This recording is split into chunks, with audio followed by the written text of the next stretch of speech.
You're a strong opponent of same-sex marriage. What do you think of the law that was just passed in New York State, making it the biggest state to recognize same-sex marriage? Well, I believe that marriage is between a man and a woman. And I also believe in Minnesota, for instance, this year, the legislature put on the ballot for people to vote in 2012 whether the people want to vote on the definition of marriage as one man, one woman. In New York State, they have passed the law at the state legislative level, and under the 10th Amendment, the states have the right to set the laws that they want to set. So even though you oppose it, then it's okay, from your point of view, for New York to say that same-sex marriage is legal? That is up to the people of New York. I think that it's best to allow the people to decide on this issue. I think it's best if there's an amendment that goes on the ballot where the people can weigh in. Every time this issue has gone on the ballot, the people have voted to retain the traditional definition of marriage as recently as California in 2008. But you would agree, if it's passed by the state legislature and signed by the governor, then that's a state's decision. It's state law. And the 10th Amendment reserves to the states that right. All right.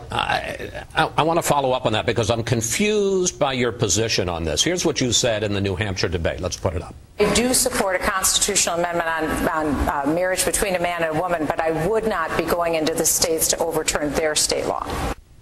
That's why I'm confused. If you support state rights, why do you also support a constitutional amendment which would prevent any state from recognizing same-sex marriage? Well, because that's entirely consistent. The states have, under the 10th Amendment, the right to pass any law they like. Also, federal officials at the federal level have the right to also put forth a constitutional amendment. One thing that we do know on marriage, this issue will ultimately end up in the courts, in the Supreme Court. I do not believe that judges should be legislating from the bench. As President of the United States, I would not appoint judges who are activists who want to legislate from the bench.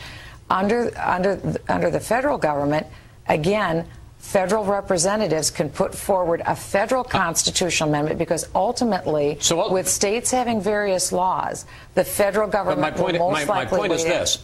Do you say it's a state issue and the state should be able to decide, or would you like to see a constitutional amendment so that it's banned everywhere? It is both. It is a state issue and it's a federal issue. It's important for your viewers to know that federal law will trump state law on this issue. And it's also, this is why it's important. And you would like federal law to trump state law. This is why it's so important, because President Obama has come out and said he will not uphold the law of the land, which is the Defense of Marriage Act. The Congress passed the Defense of Marriage Act, and Bill Clinton signed it into law to make sure that if a state like New York passed a definition of marriage other than one man, one woman, that other states wouldn't be forced to recognize New York's law. But just real quickly, and President Obama has said, Congresswoman, if I might just ask, let me just finish this. In opposition to what he is supposed to do, he is charged with executing our laws, whether he likes them or not.